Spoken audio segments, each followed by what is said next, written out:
ऐसे में प्रदूषित यमुना का मुद्दा चर्चा का विशेष चुनाव में बना हुआ है। यमुना की सफाई पर राजनीति बहुत तेज होती दिखाई दे रही है। प्रवेश वर्मा कटआउट लेकर कैसे यमुना में पहुंचे, हमने आपको तस्वीर दिखाई। केजरीवाल का ये कटआउट लेकर पहुंचे, यहाँ हम आपको कटआउट दिखा भी रहे हैं। यमुना सफाई के मुद्दे पर आम आदमी पार्टी को घेरते दिखाई दिए प्रवेश वर्मा।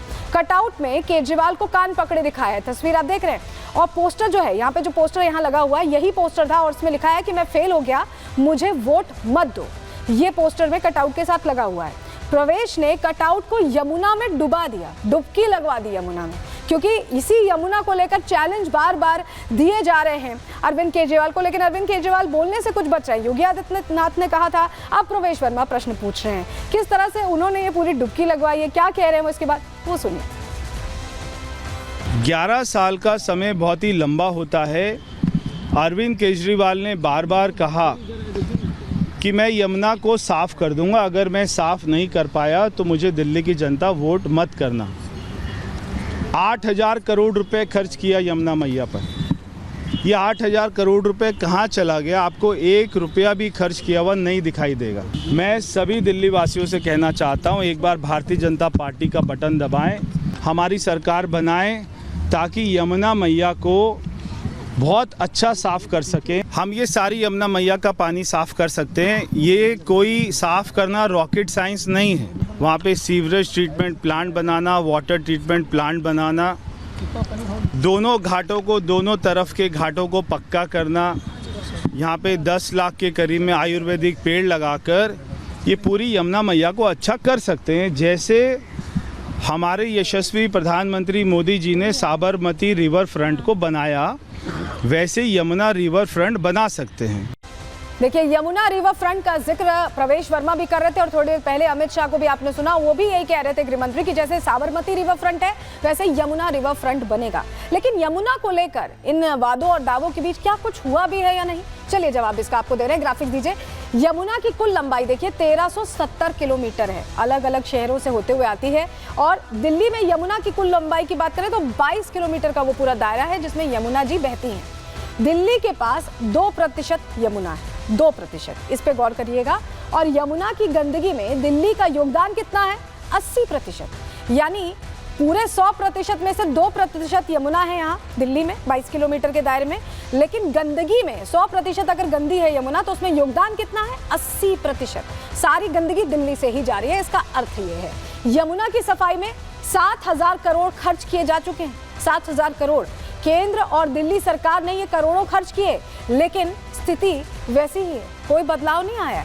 पैसा तो हो गया, पानी स्वाहा हो गया, लेकिन यमुना मैली की मैली रह गई, अभी तक साफ नहीं हो पाई है क्योंकि स्थायी व्यवस्था यहाँ होती नहीं दिखाई दे रही है। लेकिन सफाई पर खर्च कितना होता है, ये आंकड़े कैसे आते हैं, देखिए ये जानकारी भी हम आपको दे रहे हैं, क्योंकि ये कितनी जो जानकारी बहुत महत्वपूर्ण इसलिए हो जाती है क्योंकि खर्च हर 5 साल में हो रहे हैं, टेन्योर के दौरान हो रहे हैं, उसका ब्यौरा भी आता है। लेकिन यमुना की गंदगी को लेकर कोई ऐसा अभी तक कदम नहीं उठाया गया कि आपको यमुना की शीतल धारा दिल्ली में बहती दिखाई दे जाए। क्यों हम ऐसा कह रहे हैं, जानकारी आपके सामने रख रहे हैं, चलिए आपको बताते हैं। दिल्ली प्रदूषण नियंत्रण कमेटी आंकड़ा जारी करती है और डीपीसीसी ने सफाई के खर्च का आंकड़ा, यमुना की सफाई के खर्च का आंकड़ा जारी किया। ये जो आप तस्वीर देख रहे हैं, ये जो झाग वाली यमुना है, 2017 से लेकर 21 तक का आंकड़ा आपके सामने रख रहे हैं, 2-2 साल का। और अलग अलग विभागों से 6,856.9 करोड़ स्वीकृत हुए सफाई के लिए, यमुना की गंदगी को साफ करने के लिए। यमुना ने गिरने वाले गंदे पानी के शोधन पर भी खर्च किया गया, यानी रिसर्च करने के लिए कि आखिर बार बार इस तरह की स्थिति क्यों बन जाती है, इस तरह झाग वाली यमुना क्यों दिखाई देती है। 2015 से 2023 तक दिल्ली जल बोर्ड को फंड मिलता रहा है। केंद्र सरकार ने 1,200 करोड़ रुपए दिए थे। इसके अलावा national mission for clean Ganga के तहत 1,000 करोड़ रुपए पहले दिए गए। वहीं यमुना एक्शन प्लान 3 के तहत 200 करोड़ दिए गए, यानी कुल 1,200 करोड़ रुपए इस व्यवस्था के लिए दिए गए कि यमुना का पानी साफ हो जाए। लेकिन यमुना का पानी दिन पर दिन मैला और गंदा होता जा रहा है। और इसी को लेकर देखिए योगी आदित्यनाथ ने चैलेंज दिया था अरविंद केजरीवाल को, क्योंकि अभी आप देख रहे हैं महाकुंभ चल रहा है। महाकुंभ में अब तक 10 करोड़ से ज्यादा श्रद्धालु स्नान ध्यान कर चुके हैं। वहां भी यमुना मां बहती है, क्योंकि देखिए संगम है, त्रिवेणी है वो, यमुना, गंगा और सरस्वती का। और उसमें अगर स्नान हजारों करोड़ लोग करेंगे, करोड़ों लोग तो अब तक कर ही चुके हैं। देखिए 10 करोड़ के लगभग आंकड़ा आ चुका है, 40-50 करोड़ जाने की बात है। वहां पर स्नान कर सकते हैं तो यहाँ क्यों नहीं, यही योगी आदित्यनाथ ने कहा था। क्या कहा था, सुनिए। और एक मुख्यमंत्री के रूप में मैं और मेरे मंत्रीगण प्रयागराज के संगम में स्नान कर सकते हैं, तो मैं पूछना चाहता हूं दिल्ली में आम आदमी पार्टी के अध्यक्ष से अरविंद केजरीवाल जी से मैं पूछना चाहता हूं, क्या यमुना जी में वह भी अपने मंत्रियों के साथ जाकर के स्नान कर सकते हैं क्या? देखिए, स्नान कर सकते हैं क्या, ये पूछा लेकिन जवाब नहीं आया। लेकिन बीजेपी के कुछ नेताओं ने कटआउट को स्नान करा दिया। तो दिन की ये दो बड़ी अपडेट दिल्ली चुनाव से जुड़ी तो हमने आपको बताई। अब तीसरे अपडेट की बात करते हैं, क्योंकि दावे और वादों के बीच आपको याद होगा कि महिला सम्मान योजना का जब ऐलान आम आदमी पार्टी की तरफ से किया गया तो धड़ाधड़ फॉर्म भर रहे थे। और उन फॉर्म्स का क्या हुआ, बात इसी की करने वाले। पहले तस्वीर देख लीजिए, ये तस्वीर देख रहे हैं, वीरेंद्र सचदेवा बैठे हुए हैं यहाँ पर, प्रदेश बीजेपी अध्यक्ष, और वो फॉर्म्स दिखा रहे हैं। ये वो फॉर्म है जो भरवाए गए हैं दिल्ली की महिलाओं से महिला सम्मान योजना का फायदा दिलाने के लिए।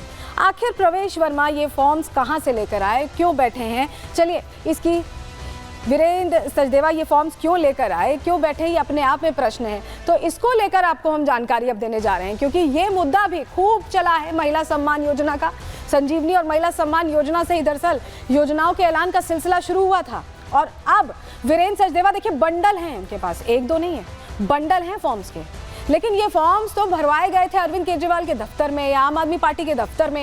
ये फॉर्म्स वीरेंद्र सचदेवा के पास क्या कर रहे हैं, चलिए जानकारी आपको दे रहे हैं। वीरेंद्र सचदेवा ने आम आदमी पार्टी पर बहुत गंभीर आरोप लगा दिए हैं। महिला सम्मान योजना के जरिए महिलाओं को ठग रही है आम आदमी पार्टी, ये वीरेंद्र सचदेवा कह रहे हैं। उनका ये कहना है कि योजना से जुड़े फॉर्म एक कबाड़ी वाले से मिले हैं उन्हें। सोचिए, जो फॉर्म भरकर महिलाएं ये सोच रही हैं कि उन्हें लाभ मिलेगा योजना का, वो फॉर्म्स कबाड़ी के पास से मिले, ऐसा वीरेंद्र सचदेवा कह रहे हैं। कबाड़ी के पास 30,000 फॉर्म्स मिले, 30,000। जो महिलाएं पहुंचकर भर रही थी उनके फॉर्म्स क्या कबाड़ी के पास चले गए? क्या उसे रखा नहीं गया? क्या योजना का लाभ देने के लिए उसे व्यवस्थित तौर पर नहीं रखा गया? ये बहुत बड़ा प्रश्न है। और इसी को लेकर देखिए, वीरेंद्र सचदेवा कह रहे हैं कि पैन, आधार, वोटर कार्ड, बैंक डिटेल कबाड़ी के पास चली गई। अब जब पूरा फॉर्म किसी ने भरा, उसमें अपनी सारी निजी जानकारी भरी, क्योंकि योजना का पैसा तो अकाउंट में आएगा, सारी निजी जानकारी बिल्कुल सार्वजनिक हो गई क्योंकि वो कबाड़ी वाले के पास चली गई। माताओं बहनों के साथ विश्वासघात करने का आरोप वीरेंद्र सचदेवा लगा रहे हैं। प्रश्न पूछ रहे हैं अरविंद केजरीवाल से कि ये योजना सिर्फ ऐलान मात्र के लिए थी या ये सिर्फ दिखावा थी, आडंबर थी, क्योंकि कबाड़ी वाले के पास कैसे पहुंच गए फॉर्म्स, और क्या प्रश्न पूछ रहे हैं, सुनिए जरा। महिला सम्मान योजना, बड़े दावे की अरविंद केजरीवाल ने कि दिल्ली में हम 2100 रुपए देंगे। ये जो विश्वास इन्होंने तोड़ा इन माताओं बहनों का कि हमने तो डाटा ले लिया जी, आप फॉर्म भर के दे दो।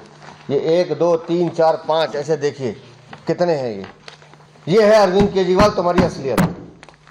और ये माताएं बहनें दिल्ली की जाने ले, ये एक विधानसभा नहीं 70 की 70 विधानसभाओं पे आपको लाइन में लगवाया, धक्के खिलवाए और जाके ये सारे कागज कबाड़ी को जाके बेच दिए। तिमारपुर विधानसभा 70 विधानसभाओं में कितना लूटा होगा आप समझ लीजिए। और ठगने की स्थिति देख लीजिए। तारीख है 27/11/24 इसी विधानसभा चुनाव की। ये उस बहन का पैन नंबर, ये उस बहन का आधार कार्ड, इलेक्शन कार्ड, और ये उस बहन की बैंक की डिटेल। एक कबाड़ी के यहाँ ये कागज मिले हैं और उस कबाड़ी ने हमारे तिमारपुर के प्रत्याशी सूर्य प्रकाश खत्री जी को लाके दिया